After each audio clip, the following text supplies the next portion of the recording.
Fashion products हैं और बाकी किराना के भी थोड़ा 7% प्रोडक्ट रखते हैं।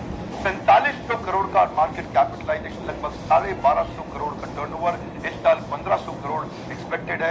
कंपाउंडेड एनुअल ग्रोथ रेट भी ये कंटिन्यूसली इंप्रूव करने में लगे। 8000 डायरेक्ट एम्प्लॉइज और 20,000 इनडायरेक्ट एम्प्लॉइज। ललित जी, आपका बहुत बहुत स्वागत है। Thank you very much. On badabusiness.com आज आप चेयरमैन वी मार्ट नहीं, आज आपको टेम्पररी नया पोजीशन दिया गया है। आज आप प्रोफेसर ललित अग्रवाल हैं और इतनी सुंदर, थोड़ा पहले आपकी हम बैकग्राउंड जर्नी से हम बात करें। आपके बारे में जानने को मिला कि आप बड़े हम्बल बैकग्राउंड से आए, लेकिन बहुत तेजी से आपने ग्रो भी। तो I think it will be a very inspirational story अगर आप अपने शुरुआत के समय में कुछ बता सकें। नमस्कार, बहुत खुशी की बात है कि आप मुझसे ये स्टोरी सुनना चाह रहे हो। मैं एक बहुत छोटे परिवार और एक बहुत बड़ी जॉइंट फैमिली में कलकत्ता में पैदा हुआ था, जिसमें 600 स्क्वायर फीट में कम से कम 35 लोग रहते थे। और उस परिवार के अंदर मैं जब जन्मा और जब बड़ा हुआ तो मैंने बहुत कुछ देखा और बहुत छोटी एक वो जो कम्युनिटी होती है, सोसाइटी होती है, वहाँ हम लोग बचपन गुजरा है। फिर मेरे पापा वहीं पे एक दर्जी की दुकान शुरू किए थे, लेकिन वो 2 साल के अंदर मूव कर गए। कटक एक छोटा सा शहर है उड़ीसा में, वहाँ चले गए। और वहाँ हमने जब पापा ने दुकान लगाई तो मैं 10-12 साल का बच्चा था और मैं मजे से या मस्ती के रूप में वहाँ जाता था। लेकिन हमने वहाँ जीवन भर देखा है और सीखा है कि वो कैसे कस्टमर वहाँ छोटे शहर के होते हैं और किस तरह से दुकान चलती है, किस तरह से प्रोडक्ट बनता है, किस तरह से प्रोडक्ट के अंदर एक एक इंग्रेडिएंट लगते हैं और कैसे दुकानदारी होती है, ग्राहक को क्या चाहिए होता है। तो वो सब चीज़ें आज मुझे हेल्प करी है कि मैं वो एक गल्ला जो हम चलाते थे, पापा जब जाते थे खाना खाने भी जाते थे, मुझे बैठा के जाते थे कि तुम गल्ला संभाल लेना। और जब पापा कहीं कलकत्ता या कहीं परचेजिंग के लिए जाते थे तो मुझे गल्ले में बैठाते थे कि गल्ला संभाल लेना, क्योंकि गल्ला बहुत इंपॉर्टेंट होता था। क्यों एक गल्ला नहीं छोड़ना चाहिए। आदमी पे विश्वास शायद थोड़ा कम था, समझ नहीं थी, तो वो लगता था कि ये बहुत इंपॉर्टेंट है। तो वो खाली गल्ले की बात नहीं है, बट पूरी दुकान की भी बात है। तो वो शायद हम घर के आदमी पे भरोसा करते थे। तो वो आस्ते आस्ते जो है वहाँ से मैं पढ़ने के लिए बॉम्बे चला गया और मैं कुछ और पढ़ाई करके जब बॉम्बे गया था, मैंने व्यापार भी किया। 10 साल मैंने प्रिंटिंग प्रेस चलाई वहाँ पर। तो उसके बाद मुझे थोड़ा सा अक्ल आया, मुझे मेरी रिटेल वापस याद आई, तो मैं वापस से ये रिटेल वाले बिजनेस के अंदर आया। और मैंने जब रिटेल का बिजनेस पहली दुकान, जब बड़ी बड़ी दुकान करी, उसके बाद हमें रियलाइज हुआ कि आज जो है टेक्नोलॉजी के युग आ गया है, उस समय कंप्यूटर आ गया था और लोगों को मल्टीपल ऐसी दुकान चाहिए जहां पर इस तरह की किफायती दामों पे अच्छे प्रोडक्ट की सुविधा मिले और लार्ज वैरायटी मिले। तो हमने वो दुकान वहां चालू करी। 2003 में मैंने वी मार्ट की शुरुआत करी थी। उससे पहले 1999 में एक विशाल मेगा मार्ट के नाम से ब्रांड हुआ करता था, वो भी हमने ही इनकॉर्पोरेट किया था। तो वो जर्नी जो है वो बहुत अच्छी बनी, जहाँ से इंडिया में ऑर्गेनाइज रिटेल ट्रेड के अंदर बहुत सारी दुकानें नहीं हुआ करती थी। वो एक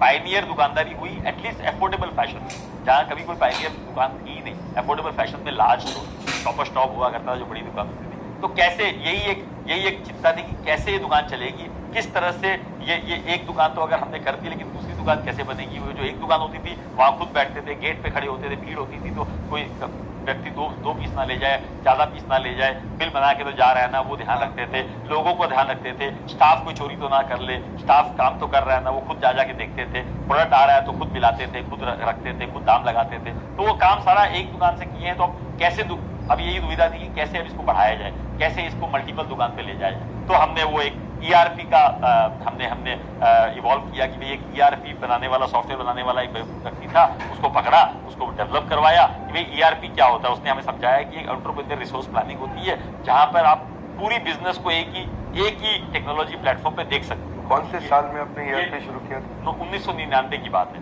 ERP? हाँ, 1999 की बात है जब हमने वो सोचा। तो वो हमारे को दिए, जब तक हम इम्प्लीमेंट किए तो 2000 सन आ गया था, 1 साल 6 महीना लगा हमें। लेकिन वो माइंडसेट शिफ्ट बहुत बड़ा था कि भैया हर चीज जो आएगी वो उस कंप्यूटर में डाली जाएगी, हर प्रोडक्ट उस कंप्यूटर के थ्रू दिखेगा, हर प्रोडक्ट हर एक्सपेंसेस उस कंप्यूटर में एंट्री करके ही हम करेंगे। तो वो जो ERP हमने इम्प्लीमेंट किया, वो हमारे लिए गेम चेंजर बन गया कि हमें डाटा दिखने लग गया, हमें कंट्रोल्स पता लग गए, हमें ये पता लग गया कि कौन सा माल कहाँ पड़ा हुआ है, कौन सा माल कितना पड़ा हुआ है, कितना बिक गया, कौन से खर्चे हमारे ज्यादा लग रहे हैं, कौन सी चीज हमारी जो है वो बहुत फास्ट बिक रही है। तो हमें उससे बहुत तरह की डाटा मिलने लग गए और हमारा कंट्रोल बेटर हो गया। तो हमें विश्वास हो गया कि हम मल्टीपल दुकान कर सकते हैं, मल्टीपल गल्ले चला सकते हैं। तो हमने उससे मल्टीपल मल्टीपल अपॉर्चुनिटी ढूंढी कि कहाँ मल्टीपल सोच लेने से तो नहीं हो जाएगा, हमें क्योंकि अपॉर्चुनिटी दिख रही थी, हमें मन था कि हम करेंगे, इसीलिए हम उस मल्टीपल जगहों पे गए जहां पर दुकान सेटअप कर सकते हैं। वो हमारी कलकत्ता के बाहर की भी दुकानें थी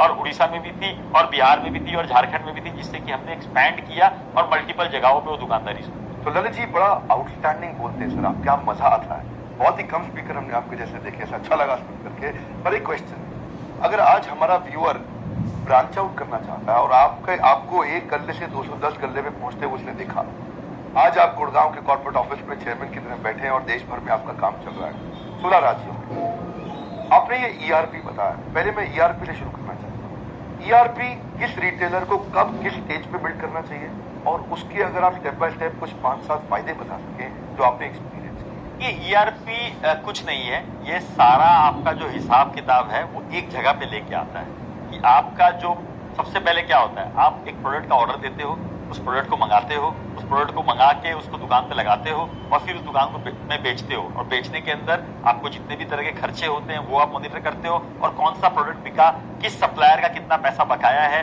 किसको कितना पैसा देना है, वो आपको सारा एक स्क्रीन पे एक ही जगह पे मिल जाता है और सब कुछ कोऑर्डिनेटेड होता है कि जितने का माल आया उतना ही पेमेंट जा सकता है, उससे ज्यादा नहीं जा सकता, अपने आप ईआरपी हिसाब रखता है। जितना माल आया उतना ही माल बिकना चाहिए, उससे अगर कम बिका तो कहाँ गया माल, चोरी हुई तो दिख जाएगा कि भैया मैंने 100 पीस खरीदे थे और वहां 80 पीस बिके हैं, तो पीस कहाँ गए, मैंने किस दाम में लाया और किस दाम में बेचा वो मुझे मिल जाएगा। मेरी अगर मैं मैन्युफैक्चरिंग कर रहा हूं तो मैं किस किस दाम में कितने तरह के प्रोडक्ट लाया हूं और वो मैंने एक प्रोडक्ट कितने पीस में कितने रुपए में बेचा, तो मेरी क्यूमुलेटिव कॉस्ट कितनी है और मेरी सेलिंग प्राइस कितनी है, मेरे बीच की कितनी कॉस्ट और लगी जिससे कि मुझे पता लगे मेरा मार्जिन कितना है, मेरी कॉस्ट क्या थी, मेरा मार्जिन कितना है, मेरे वेस्टेज कितने हुए, तो मुझे वो ईआरपी पे सारा कुछ मिलता है। प्लस फिर मेरा कैश फ्लो मुझे दिख जाता है, मेरी बैंक की ट्रांजैक्शंस मुझे दिख जाती है, मेरे पेमेंट से कंट्रोल मैकेनिज्म मुझे दिख जाते हैं, मेरे खर्चे अगर मैं अलग अलग डिपार्टमेंट में डाल देता हूं तो मेरे खर्चे दिख जाते हैं, तो मेरे को ईआरपी में हर तरह की चीजें कंट्रोल कर सकता हूं।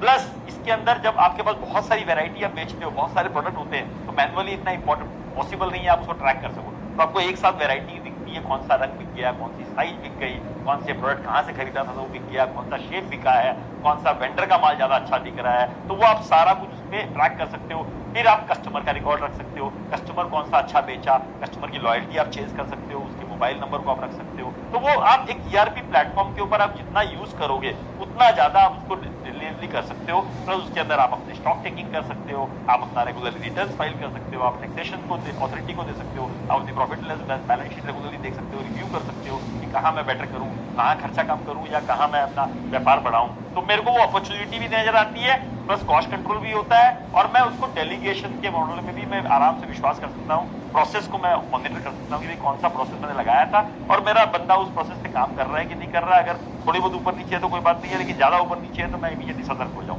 तो वो मुझे ईआरपी वो अलर्ट देती है जिससे कि काम करने में बहुत ज्यादा सुविधा मिलती है और काम आप बड़ा कर सकते हो, लोग भी आपसे परेशान नहीं होते, आपके वेंडर भी खुश रहते हैं और आप भी खुश। एक्साइटिंग, आप में कितना कंटेंट निकल रहा है, दैट शोज योर एक्सपीरियंस कि आप अपने हाथ से करके दिखा।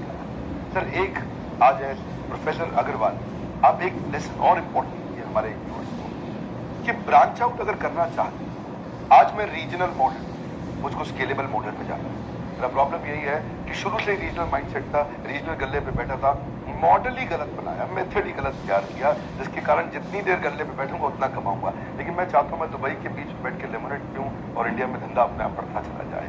तो ब्रांच आउट करने से पहले इन 4, 5, 6 चीजों का ध्यान रखें। आई थिंक सबसे पहले आपको बिजनेस अपॉर्चुनिटी खोजनी पड़ेगी कि कहाँ बिजनेस अपॉर्चुनिटी है, कहाँ बिजनेस गैप है, और जहां आपका जो भी प्रोडक्ट बनाते हो या जो प्रोडक्ट बेचते हो उसकी डिमांड है, तो वो आपको एसेस करनी पड़ेगी, थोड़ा सा उसके लिए ट्रैवल करना पड़ेगा, समझना पड़ेगा। अगर आपको बिजनेस डिमांड दिख रही है तो फिर आपको इंटरनल कैपेबिलिटीज पे काम करनी पड़ेगी। भैया मैं ब्रांच आउट करूँ कैसे, मैं एक दुकान ही नहीं छोड़ सकता हूँ, उस दुकान को खोलता हूँ, बंद करता हूँ, या वो फैक्ट्री पे आता हूँ जाता हूँ, तो वो आपको थोड़ा सा अपने लोगों के ऊपर भरोसा करना पड़ेगा, लोग वैसे डेवलप कराने पड़ेंगे, थोड़े से प्रोसेस बनाने पड़ेंगे, थोड़े से उसके कंट्रोलिंग मैकेनिज्म्स बनाने पड़ेंगे, उस प्रोसेस के ऊपर मेकर चेकर के प्रोसेस बनाने पड़ेंगे। प्लस आपको ब्रांच आउट करना जब भी है तो भाई कोई माल खरीदोगे और माल बेचोगे तो कोई एक पर्टिकुलर कंट्रोल मैकेनिज्म है जो आपको सेंट्रलाइज करना पड़ेगा, कुछ एक मैकेनिज्म को डिसेंट्रलाइज करना पड़ेगा। अगर आप मैन्युफैक्चरिंग में है तो आप सेल्स को कंट्रोल करोगे सेंट्रलाइज, मैन्युफैक्चरिंग डिसेंट्रलाइज करोगे। अगर आप रिटेलिंग में है तो परचेज को करोगे सेंट्रलाइज और डिस्ट्रीब्यूशन को कर दोगे वही सेंट्रलाइज। थोड़ा और एक्सप्लेन करिए, बहुत अच्छा पॉइंट है